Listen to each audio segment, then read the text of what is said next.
You see, we believe that the pen is mightier than the sword.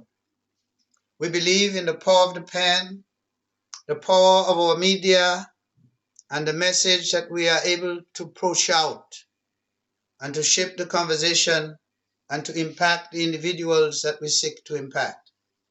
We believe that more and more citizens should take time to make comments and to speak to their commanders, to speak to their rulers.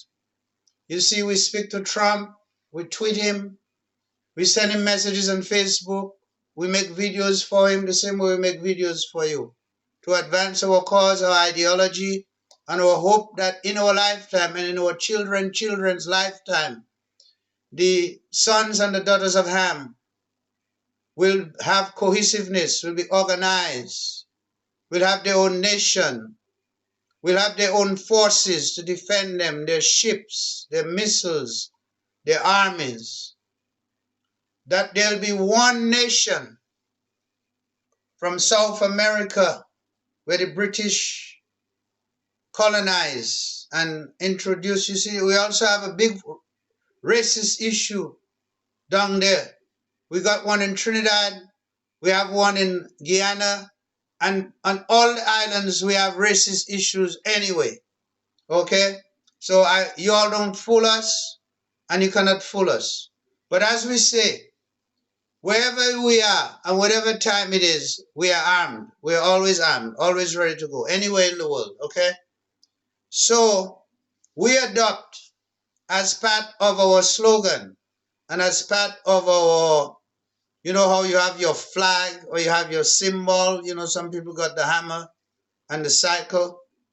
We adopt the small axe.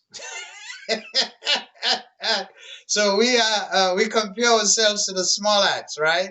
And if you were an indigenous person with a small axe and you know how to take down a huge and a mighty tree.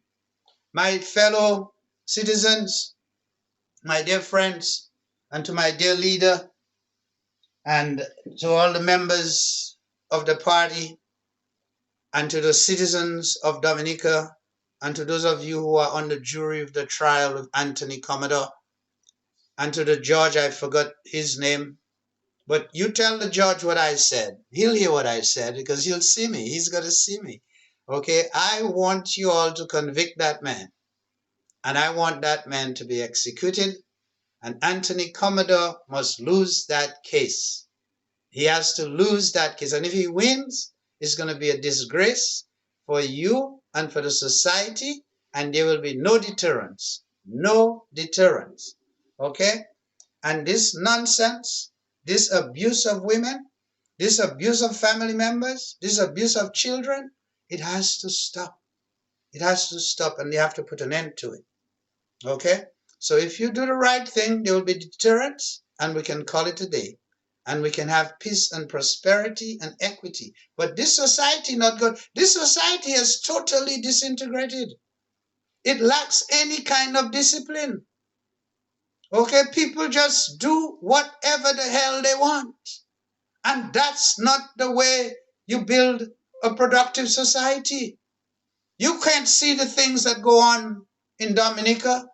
That don't even go on in the banana Dominican Republic. Much less for Cuba. You see, like I said, I had arrived a few days after the hurricane. And for all the popularity of the leadership and of the government, you could not see any mobilization of people in Roseau. I mean, I know we were shell-shocked. I mean, if you lived through that hurricane, like I did through Hurricane David, and you came out of it alive, you were traumatized. So I recognize people were traumatized, but I also realized that places like Cuba get hit by hurricanes repeatedly all the time, as well as Haiti. And those people there, they're under U.S. embargo. The Haitians are in misery. I don't know if Haiti, Port-au-Prince have ever been cleaned. Pétionville, maybe a little bit cleaner. But you could not see, the people of Canefield, the people in Roseau. Nobody would come and lift a hand to clean up. But everyone was looting. They even broke into my own home and stole my tobacco and my doors and my binoculars and my hurricane lamp, whatever else. And when I appeared that day, the thief, he knew, I knew it was him. They broke the door down. The hurricane didn't break the door down. They broke the door down, the front door, brand new door I just put in to get in. And that's a neighbor now, right next to you. And he says that, Mister in America, boy. Mister working insurance and thing like that. Mister don't need nothing, boy. Mister doesn't need nothing now, boy. So it was okay for him to loot my home. But I'm telling you all that since I was a little child, just like you, we all have aspirations. So I decided I would become a pope. Okay? The same way, for example, Mr. Austri too, he told me, he said, you know, boy, let me tell you something, garçon. Let me tell you that, hey boy.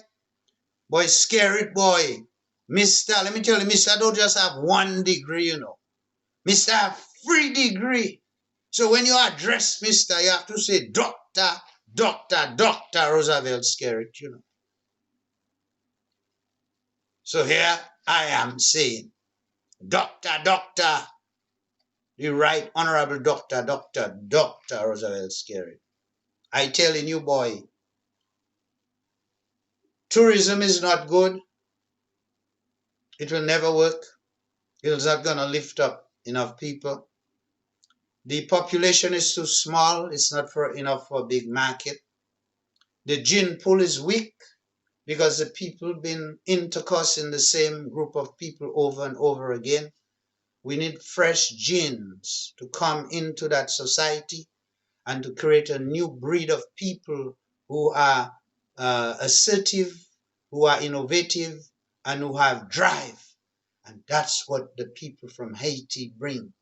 That's what they bring. And what you need to do is to bring them and let them crossbreed.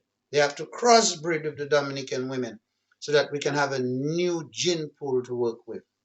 And so anybody, I'm telling you straight up, you're going to have a curse put on you. You're going to be cursed when you fail to respect these people, to give them refuge, to feed them, to house them. And if they're trying to get to France, let them get to France. If you're trying to get to Miami, let them get. You know, one thing I admire about the people that come out of Haiti is their drive and their determination to get where they want to go, you know, get where they want to go. They are true African people. They are true African people. They have that strong African spirit and ethics in them. And I want you all to understand that ethics matters, principles matters, the overindulgence in things, material things, money, wealth, not managing your money properly, not managing your power properly, misusing your power, using your power to do quid pro quo, especially among the people that you are over, to do favors for them or to get them approved for a loan or to get them approved for duty free or however you all do it over there. Those things are wrong. Those things are wrong. You cannot build a system like that.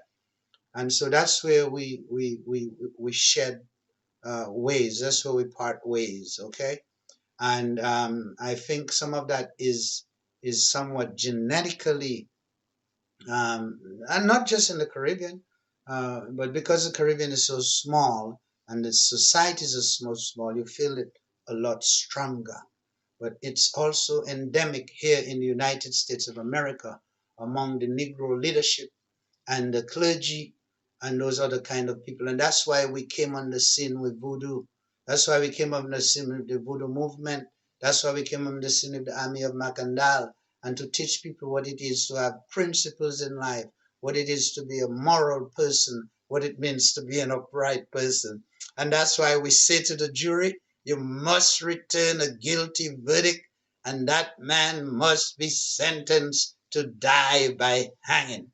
Until we see each other again, these are the words of His Holiness. These are the opinions of His Holiness as expressed by Himself and in His person, and without reservation and without fear, because this man whom you look at is God Himself in the presence of man. I am with you and will be with you always until to the grave.